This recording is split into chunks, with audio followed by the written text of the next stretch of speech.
స్వరాజ్యమైతే సాధించాము, ఫలితం ఏముంది? ఇంకా బానిసత్వముంది, వీడని భావదాస్యముంది.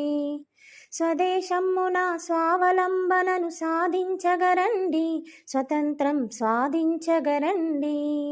స్వరాజ్యమైతే సాధించాము, ఫలితం ఏముంది? ఇంకా బానిసత్వముంది, వీడని భావదాస్యముంది. సూది మొదలు రైలింజనులన్నీ విదేశీ వస్తువులే, కొంటే దేశం దివాల తీయునులే.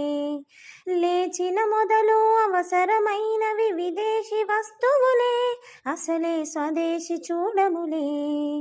స్వరాజ్యమైతే సాధించాము, ఫలితం ఏముంది?